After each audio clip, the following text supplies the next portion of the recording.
Hello, this is a very quick video demonstrating how exactly the assessment objectives are going to be marked in your coursework. This is relevant for any A-level group, be it Year 12, Year 13, irrespective of the text being studied, because the assessment objectives, as you can see from here, are ultimately the same 4 sentences. You always obviously need to check the weighting, but overall it is these 4 areas that are going to be looked at. The examiner will have this and will be cross-referencing these 4 sentences with your essay. So the first key areas that we look at on the assessment objectives are the words that we have highlighted here. AO1, where they look for terminology and accurate written expression. AO2, where they're looking for structure, form, language and meaning within your analysis. AO3, looking for connections and comparisons between the texts, and of course some ideas from some other readers. And then AO4, finally, the influence and significance of the texts and the impact in the world in which they were written in, how they were basically received, okay? Or as some of you might have been taught, the context of the actual text itself. So once we've gone through the assessment objectives in that way and we've seen how they're all put together, we can then sort of draw up a list, if you like, that simplifies these objectives here. So basically I've taken out the highlighted ones and put together this list. This is a great way of making sure that you do all of the different things in your essay. Very simple, just make sure when you finished it, you just tick them off basically, make sure you've done them all. So here's some examples of some previous students' work where they have done these objectives or met these objectives. So AO1, expression and terminology. So the examiner will be reading, for example, this extract, this paragraph from this essay. I've used One Flew Over the Cuckoo's Nest, but like I was saying, it applies for any text. Nurse Ratched in One Flew Over the Cuckoo's Nest is the antagonist of the novel.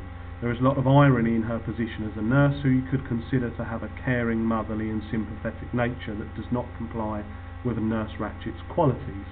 Nurse Ratched, who tyrannically rules her psychiatric ward, is a cold and sadistic person who obsesses with order and discipline on the ward with her manipulative, intimidating persona and keeps all of the patients under her close watch.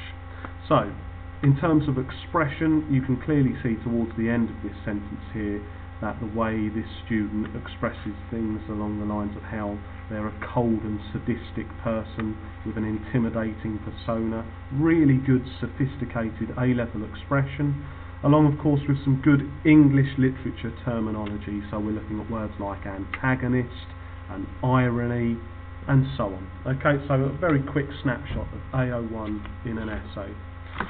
Moving on to a similar piece here. Ken Kesey also uses effective language in describing how the movement and appearance of Nurse Ratched seems to Chief Bromden. She slides through the door with a gust of cold. The fluid, stealthy movement has a notion of secrecy, indicating a disparity between the patients and the staff. Okay, a really well written, well expressed sentence. Okay, so things like stealthy, fluid, notion of secrecy, really nice expression there. And of course, if you read further down here, we have a quotation where it describes her rubber soles hit the tiles, and the onomatopoeic clash of her woven wicker bag. Onomatopoeic. Okay, some terminology, brilliant. Okay, just a couple of other pieces here. Just take this one sentence, still on AO1, expression and terminology. Nurse Ratched represents the oppressive mechanisation, dehumanisation and emasculation of modern society whilst trying to portray herself as an android. I mean, it goes without saying, doesn't it? I mean, look at these words. These are really good words. Okay, have a thesaurus when you're writing your essay and think to yourselves, how can I make myself sound like a student of English literature? To put no finer point on it, you just wouldn't see words like this, I don't think, in a GCSE essay. This is clearly an A-level piece of work.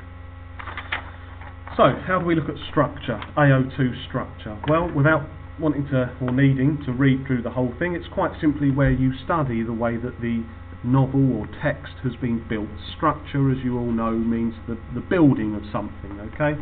So when we look at, for example, a paragraph like this, Nurse Ratched is first introduced as the big nurse. This alone sets a menacing, dominating and authoritative figure over the rest of the characters and reader. The word big gives the impression that the Nurse Ratched is above everyone else on the ward and looks down upon them. This instills her authority and strikes fear in the patients, giving the impression upon the reader that she is a dominating figure in the first few pages of the novel that should be there. Okay, so just quite simply explaining why the character is introduced in that manner at that stage of the novel. Talks about the first few pages of the text and how the reader is first introduced to the character.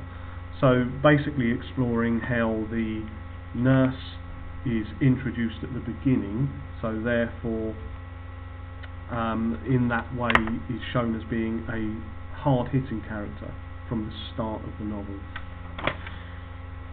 Language, nice easy one here. Basically language, well, we're talking about specific words from the text. Okay, what specific words have been used that show a particular meaning?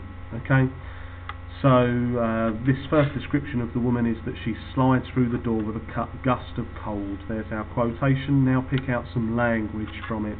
This shows the change in mood and ambience as she enters the ward. The word gust is like a force, godlike even. The word cold, however, could be relevant to the term cold-hearted, or cold as in evil or uncaring. The entire phrase is almost like something supernatural. It sounds like she may even be a ghost as she slides through the door. The word slide suggests she is quiet and accurate with her movements. Okay, so some really good language analysis there, selecting specific words from a quote and analysing the connotations and the impact on the reader. We're looking at form. So in a way we're kind of looking at the narrative voice, the speaker, the narrator, if we're going to use a GCSE word. The contents of the wicker bag are described here. There are no woman's stuff or lipstick or she's all compact. Rearrange that quote. Accuracy is the key. She's got the bag full of 1,000 parts she aims to use in her duties today. Wheels and gears, cogs polished to hard glitter, etc. This is the key though here. Of course, it is arguable whether she does actually have any of these items, since Chief Bromden is an unreliable narrator due to his hallucinations. Okay, so the key area here is quite simply this expression here, unreliable narrator. There we are, we're talking about form, we're talking about the narrative voice, the speaker within the text. Always a good starting point is to quite simply think about and reflect on who is talking. That's the question, who is talking? So, moving on, AO2, how does that all shape meaning? So when we're talking about the meaning of the novel or the text, we are looking at basically why it was written and how all of those things such as language, structure and form shape the meaning. Have a look at this. Ken Kesey himself worked in a mental hospital and he therefore knew that what nurses were like in the hospitals. He witnessed mistreatment of the patients and realised that the people in charge of these patients wielded huge amounts of power within the microcosm of the hospital. One Flew Over the Cuckoo's Nest's Nurse Ratched is the epitome of the neglect and abuse shown towards the people society deemed insane. So quite simply, this student has explored why the novel was written, what was the meaning of the text, okay? What was the point in One Flew Over the Cuckoo's Nest? I know we all think it was to earn a fast buck and a few dollars, etc., but why were any of these texts written? What was the moral, what was the meaning, what is the purpose of the poem, the book, the novel, the play, etc.? One more example here of meaning. On the other hand, Cuckoo's Nest, Kesey exposes the outdated treatment of patients in America's mental institutes, resulting in widespread changes, leading standards to how they were today, or are today, should be. So once again, very straightforward. That's why the novel was written, to expose the outdated treatments of patients in America's mental institutes. if we were to take any other play, for example, think of a Shakespeare play. Why was Macbeth written? What's the point? Why was Romeo and Juliet written? What's the message? What does the reader, or what do the audience in that case, learn from the text? AO3, other readers. Quite simple. What do other people think of the novel? How have you backed up your opinions with other people's? Okay, so finding other people to fight your corner, maybe, so to speak, or maybe even someone to contradict you, who knows. In this particular essay is again an analysis of the big nurse in Cuckoo's Nest, who is a very powerful character. She, as this student says, relies heavily on the clinical, mechanical nature to conceal any emotion or compassion which she may possess. As Niccolo Machiavelli said, it is better to be feared than loved.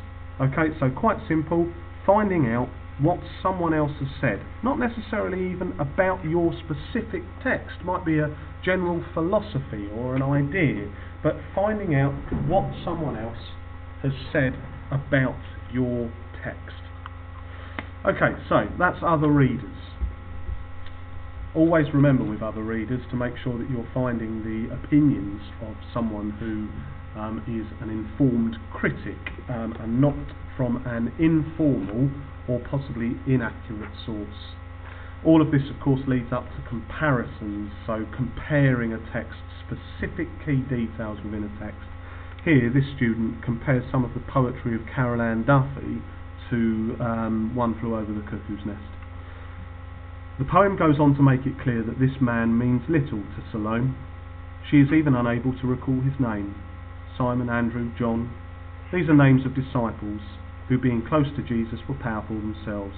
Her inability to recall their names could be compared to the manner in which Ratchet continues to get McMurphy's name wrong, Mr. McNurry, in Cuckoo's Nest, possibly with the intention of diminishing the protagonist's authority and increasing her own. So, quite simple, comparing a specific moment in the text.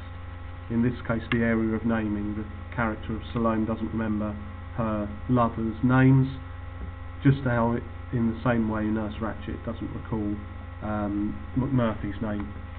In the same way, trying to belittle these particular people. A direct comparison, a direct link between the text. Okay, lastly, AO4 context.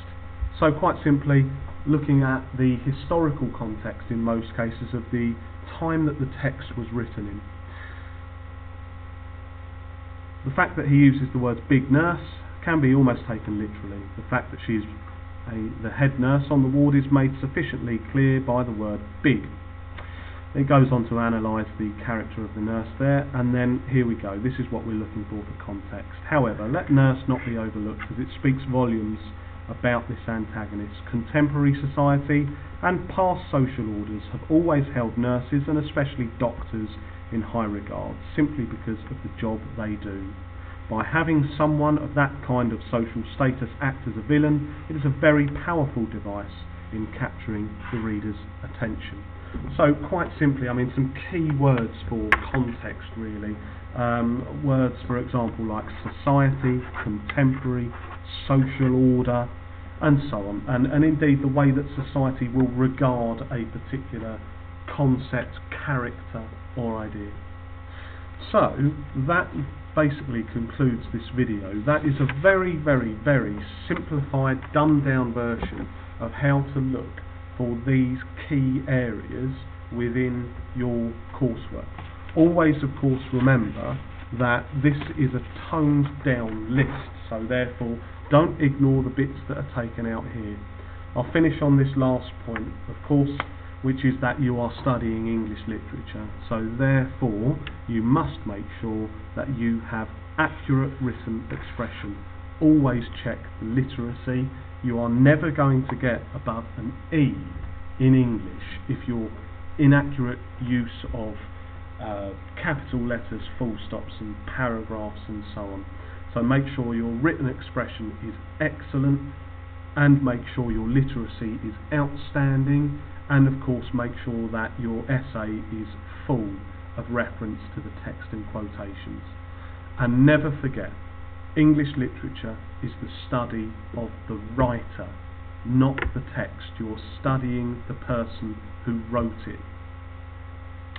Okay, thank you very much. I hope you found it all useful.